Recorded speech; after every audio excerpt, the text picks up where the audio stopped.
دا تاسو ګورئ چې ګاڼۍ دا چېرته چې ګوړه جوړېږي مخکې به چې کوم دی نو دا ګني په غوایه یا په سنډه باندې چې کوم دی نو ګاڼۍ به یې تاوهله او د ګنو نه به اوبه وتې او د هغې نه پس به چې کوم دی نو بیا ګوړه جوړېده. خو اوس نوې ټکنالوجي دا ده چې د ډیزلو یا د بجلی موټرې خلکو لګولي دي، په هغې کې دغه شانتې ګني ورکوي او د هغې نه پس بیا دا وګوره دا ګني چې کوم دی نو ډېر زیات پراته دي. دغه شانته بیا د دې چې کوم پک دی هغه دغه یا دغه ته یې ښودی دی د غرمو ته چې وچېږي هم. اوس ګوړه تیارېږي، ګاڼۍ ده. دا څومره ټایم په دې به لکه یو پور پخېږي؟ 2 نیمې ګنټې کې یو پور پخېږي او د هغې نه پس مطلب دا دی چې بیا په سړولو کې څومره ټایم لګي؟ نیمه ګنټه لګي. ګرمه ګوړه مخ ده، ګرمه ګوړه خو یې نه ښه. نه نه نه مړه ګرمې ګوړه ته راکړه.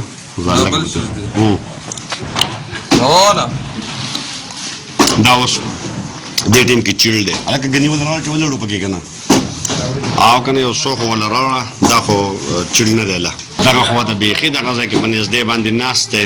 چیړ چې کوم دی نو راړی دلته دې خوا دا تیار شو، د هغې نه پس چې دی نو دا چې دې خوا راواړئ بیا به تقریبا څه نیمه ګنټه اخلي په سړولو کې. دا شربت دی په کوم ټایم کې تاسو وباسئ؟ دا شربت دی بس مونږ دا روانو د شربت ته بیا به نور وباسو. ها نه شربت چې کوم هغه د ګلې شربت دی نو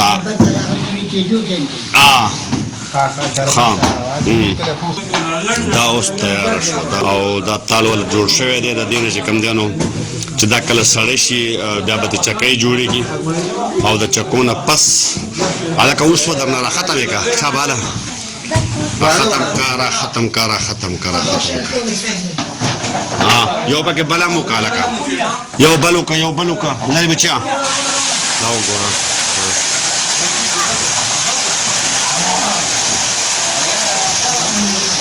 دا یې ورته اوس نوی چې کوم دغه تیار شو نو هغه یې ورته را پرېښودو او دغه به هم اوس چې کوم دی نو لکه دغه کېږي او د هغې نه پس به دا تیارېږي او یو نیمه ګنټه 2 ګنټې چې کوم دی دا به خوب کېږي او د هغې نه وروستو به دا بیا تیارېږي او بیا به چې کوم دی نو دغه شانته دلته کې راوړي او دا به دغه شانتې دا اول د سړولو دغه روان دی لکه دا تاسو سړوئ په دې طریقه باندې که نه د دې نه پس به بیا چې کوم دی نو دا چې کله سوړ شي د دې نه پس به بیا چکۍ چې کوم دی دغه ته جوړېږي.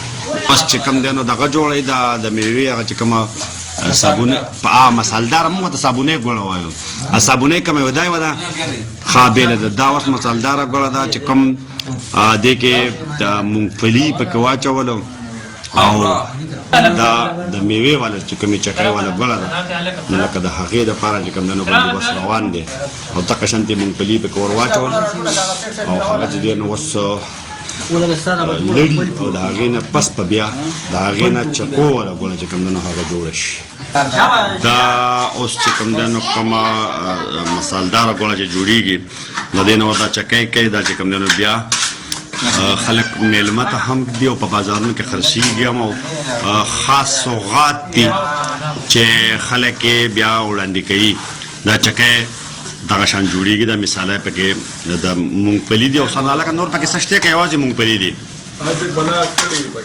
په دې کې نور څه نشته زما خیال دی تش مونګفلي دي، بادام او هېڅ شی پکې نه دی اچولی. بهرحال بیا هم ټیک دي. دا اوس عامې چکۍ د دې ګوړې نه جوړېږي کوم چې په بازار کې خرڅېږي او بیا خلک ته چای جوړوي نور هم د خوراک دپاره استعمالېږي. خو دا چې کوم دی نو عامې چکۍ دي.